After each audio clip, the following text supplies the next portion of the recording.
Hello everyone, today we are going to start with matrimonial remedies. तो हमने Hindu marriage cover कर लिया है, हमने मुस्लिम मैरिज कवर कर लिया है and we have also covered तलाक under Muslim law. So the last thing which is left in marriage concept is matrimonial remedies under the Hindu law. उसके बाद हम आगे मेंटेनेंस, कस्टडी वगैरह पे जाएंगे। तो मैट्रिमोनियल रेमेडीज़ की अगर मैं बात करूँ या रिलीफ्स की बात करूँ तो there are two kinds of reliefs.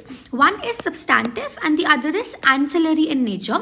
अब इसका एक यूनिक पॉइंट ये है कि जब तक आप सब्सटैंटिव रिलीफ नहीं लोगे तब तक आपको एंसिलरी नहीं मिलेगा।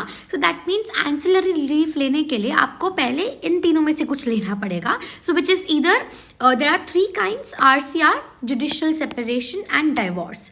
एंड आप जब इनमें से किसी एक के लिए अप्लाई करोगे एंड उसके बाद डिक्री ऑर्डर आपके फेवर में अगर आया तो आपको maintenance, custody, disposal of property etcetera आगे बात बढ़ती है। तो अब सबसे पहले हम करने वाले हैं सब्सटैंटिव रिलीफ। सब्सटैंटिव रिलीफ में भी हम सबसे पहले RCR की बात करेंगे in this video. So let's move on to RCR। So RCR is also known as restitution of conjugal rights. It was propounded in the case Russell versus Russell. अब RCR की एक बार हम एक्ट में जो definition दी गई है, let's just read that. So this is given in section 9 and it says that restitution of conjugal rights is when either the husband or the wife has without reasonable excuse or cause withdrawn from the society of the other, the aggrieved party may apply by petition to the district court for restitution of conjugal rights, and the court, on being satisfied of the truth of the statements made in such petition and that there is no legal ground why the application should be rejected or should not be granted, may decree restitution of conjugal rights accordingly. And अब ये बात करता है burden of proof की, where a question arises whether there has been reasonable excuse for withdrawal from the society, the burden of proving reasonable excuse shall be on the person who has withdrawn from the society। तो जो इंसान withdraw कर रहा है वो ही उसी पे burden of proof रहेगा to prove why he has withdrawn from the society। So now let's discuss जो हमने सेक्शन पढ़ा, हम इसके इंग्रेडिएंट्स के बारे में बात करते हैं। सो बेसिकली सबसे पहले अगर हम बात करें RCR का जो नेचर है that is gender neutral. As we have seen कि जो मतलब कोई भी एक पार्टी अगर विड्रॉ करती है, बिकॉज इसमें अच्छे से लिखा गया है when one spouse, so it can be either the husband और the wife, so it is gender neutral in nature. तो अगर सिंपल शब्दों में समझें तो सपोज हस्बैंड या वाइफ में से किसी ने भी विड्रॉ कर दिया है, दैट मीन्स विड्रॉल हम आगे पढ़ेंगे, बट विड्रॉ कर दिया है मतलब वो अल्टीमेटली गायब ही हो गया है, उसको कंटिन्यू ही नहीं करना है उस स्पाउस के साथ रहना। And without any reasonable cause, मतलब बिना किसी रीजन के उसने विड्रॉ कर दिया है। विड्रॉ फ्रॉम द सोसाइटी का अगर हम बात करें, सिंपल मीनिंग रहेगा अब वो उसके साथ कोहैबिट करना ही नहीं चाह रहा है और उसके पास कोई रीजनेबल कॉज भी नहीं है। एंड इसलिए जो अग्रीव्ड पार्टी है जिसको स्पाउस ने विड्रॉ कर दिया है, जिसको अकेला छोड़ दिया है basically, that party can go to the district court. District court grant करती है RCR। वो तभी ग्रांट करेगी जब डिस्ट्रिक्ट कोर्ट को लगेगा कि there is a valid reason and जो पेटिशन है वो ट्रूथफुल इन नेचर है। अब जैसे कि हम बात करते हैं, marriage is a combination of mutuality plus consortium and cohabitation, also cohabitation and consortium. So basically जब इन चीज़ों को कोई विड्रॉ करके चले जा रहा है बिना किसी रीजन के, तो तब aggrieved party can file RCR।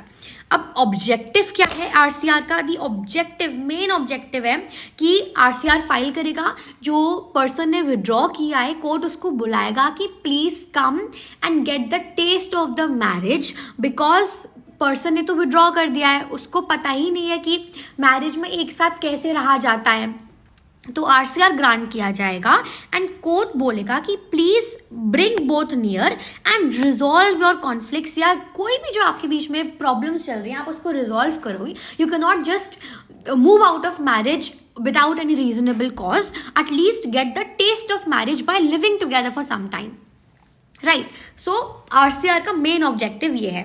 अब हम पहले आरसीआर की कॉन्स्टिट्यूशनैलिटी के बारे में बात कर लेते हैं, बिकॉज इस पे एक बहुत बड़ी डिबेट चल गई थी। सो आरसीआर की कॉन्स्टिट्यूशनैलिटी में we have 3 case laws. The first one is T Sarita versus T Venkata Subbaiah 1983। अब इसमें जो मेन इशू था वो ये था कि whether section 9 that is RCR, usually RCR को आप कोर्ट्स में भी जाओगे तो सेक्शन 9 करके ही बोला जाता है कि सेक्शन 9 की पिटिशन फाइल हुई है, तो उससे आपको याद रखना पड़ेगा that is known as the section for RCR. So whether section 9 violates article 14 that is the right to equality and 21 में right to life and especially privacy. अब बेसिकली इसमें ये आर्ग्यूमेंट्स बोली गई थी कि इसमें विमेन को एक engine of operation and procreation and forced sex का इंस्ट्रूमेंट की तरह यूज किया जा रहा है, एंड इसलिए it violates the women's right to equality and privacy. मतलब एक तरीके से बोल सकते हैं कि जो वुमेन डिप्राइव्ड है ऑलरेडी, उस मैरिज से खुश नहीं है, उसको वापस उस हस्बैंड के साथ भेज देना, उसको वापस उस फोर्स्ड सेक्स एंड ऑपरेशन के ट्रैप में डाल देना, तो of course it violets fundamental rights. तो इसमें भी यही बोला गया था कि yes it is unconstitutional in nature. But इसके जस्ट अपोजिट एक व्यू आया था जस्ट एक साल बाद in the case of Shrimati Harvinder Kaur versus Harminder Singh 1984. इसमें कंप्लीटली ऑपोजिट व्यू दिया गया था. Delhi High Court did not agree with the earlier opinion. Delhi High Court ने बोला कि सेक्शन 9 प्रमोट करता है harmony and amicable relations, and ये बिल्कुल भी किसी भी तरीके से फोर्स सेक्स या ऑपरेशन नहीं कॉज कर रहा है विमेन को, बिकॉज हस्बैंड एंड वाइफ का जो एक रिलेशन होता है उसको कंप्लीटली बिना किसी कॉज के आप ऐसे विड्रॉ नहीं कर सकते हो. एंड इसमें ऐसा बिल्कुल नहीं हो रहा है कि आपका फंडामेंटल राइट वायलेट किया जा रहा है, बिल्कुल भी फोर्स सेक्स इम्पोज नहीं किया जा रहा है.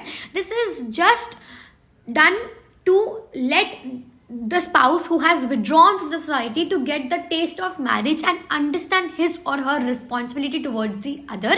Because marriage, इसमें ये बोला गया था कि marriage सिर्फ फिजिकल रिलेशंस तक सीमित नहीं होती है. There is much more to it. There is companionship, there is emotional and mental wellbeing, जो कि इस वाले केस लॉ में, जो कि फर्स्ट वाला था टी सरिता वाला, उसमें सिर्फ फिजिकल चीजों को काउंट किया जा रहा था. सो इसमें जस्ट अपोजिट व्यू आया था. एंड सिमिलर व्यू अपहेल्ड किया था in a very landmark case law Shrimati Saroj Rani versus Sudarshan Kumar 1984. इसमें भी सेम चीज बोली गई थी that section 9 does not violate fundamental rights which is article 14 and 21. अब इसके बारे में हम बात करते हैं. जो conjugal rights है इंडिया में, see there is marriage, Hindu marriage की अगर हम स्पेशली बात करें, of course there are statutory provisions, but वो स्टैट्यूट के पहले भी गो ऑन कर रही थी. So it's not a mere creature of statute, because such a right, जो कॉन्जुगल राइट्स होते हैं, जो कोहैबिटेशन होता है, वो इनहेरेंट है in the very institution of marriage. तो कॉन्जुगल राइट्स को आप सिर्फ फिजिकल राइट्स से टर्म नहीं कर सकते हो कि सिर्फ प्रोक्रिएशन के लिए मैरिज है. आज के टाइम पे मैरिज प्रोक्रिएशन के अलावा और बहुत सारी चीज़ों के लिए की जाती है.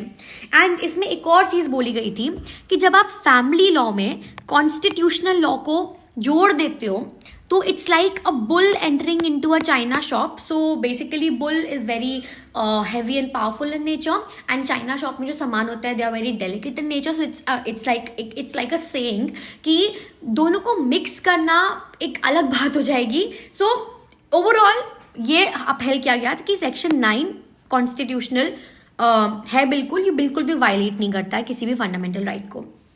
अब हम इसके अलावा बात करेंगे अबाउट सर्टन टर्म्स जो कि ज़रूरी है इस सेक्शन में पढ़ने के लिए, विच इज़ विड्रॉल. तो basically withdrawal from the society of the other, withdrawal के 2 एलिमेंट्स होते हैं. One is एनिमस, the other is facts. सो एनिमस का मतलब हो जाएगा कि आपका इंटेंशन है टू एंड कोहैबिटेशन. कोहैबिटेशन क्या होता है? साथ में you are living together, cohabit कर रहे हो साथ में. सो एनिमस इज आपका इंटेंशन है कि आपको परमानेंटली उस इंसान के साथ नहीं रहना है. And factors is you have actually separated from that person without giving any reasonable excuse, right? So अब suppose इसमें ये चीज़, इसका एक एक्सेप्शन ये हो जाएगा कि सपोज हस्बैंड वाइफ ने एक अग्रीमेंट किया है शादी के बाद कि they will be living separate in different cities, जैसे कि वाइफ अपने पेरेंट्स के साथ रहेगी, सपोज हस्बैंड अपने पेरेंट्स के साथ रहेगा बिकॉज उनके अलग अलग जॉब्स है, तो ये बिल्कुल वैलिड रहेगा, ये बिल्कुल भी RCR के अंडर नहीं आएगा। इसके बाद अगर खुद से बाय देयर ओन विल वो लोग अलग अलग रह रहे हैं किसी रीज़न की वजह से, तो भी ये नहीं आएगा। अगर दोनों अपनी जॉब्स की वजह से अलग अलग रह रहे हैं तो भी RCR के एम्बिट के अंदर ये नहीं आता है। तो अब आप पूछेंगे कि ये ग्रांट कब करेगा कोर्ट, तो ये कोर्ट तब ग्रांट करेगा जब बहुत ज़्यादा ग्रेव या वेटी डिसीजन है, वेटी एक्सक्यूज दिया जा रहा है। Suppose it can be granted in case of any criminal case, in case of any grave indecent behavior, immoral practices कराने को आपको कोई बोला जा रहा है, तो तब कोर्ट आपको ये ऑफ कोर्स ग्रांट कर देगा, राइट। सो ये टोटल आपका था RCR के बारे में। सो RCR इन शॉर्ट हमारे लिए अगर एक छोटी सी लाइन में समझें तो इसका मतलब ये होता है कि ये कोर्ट आपको तब ग्रांट करता है जब एक स्पाउस ने दूसरे स्पाउस को कंप्लीटली विड्रॉ कर दिया है, कंप्लीटली डिजर्ट कर दिया है, छोड़ दिया है without any reasonable excuse, and उसका इंटेंशन भी नहीं है आपके साथ कोहैबिटेशन कंटिन्यू करने का, तो कोर्ट आपको तब ये ग्रांट करता है ताकि आप अपने कॉन्फ्लिक्ट्स जो भी आपने चीज़ें की हैं आप उसको रिजॉल्व करो, get the test of marriage by living together. हाँ, अगर उसके बाद भी आपकी चीज़ें 1 साल के अंदर रिजॉल्व नहीं हो रही हैं, आपको लग रहा है द स्पाउस इज कम्प्लीटली, उसने अपना मन ही बना लिया है कि उसको आपके साथ नहीं रहना है, of course then judicial separation and divorce remedies हैं जो आपके पास अवेलेबल हैं। But this is the whole concept of RCR, and yes, RCR is completely constitutionally valid.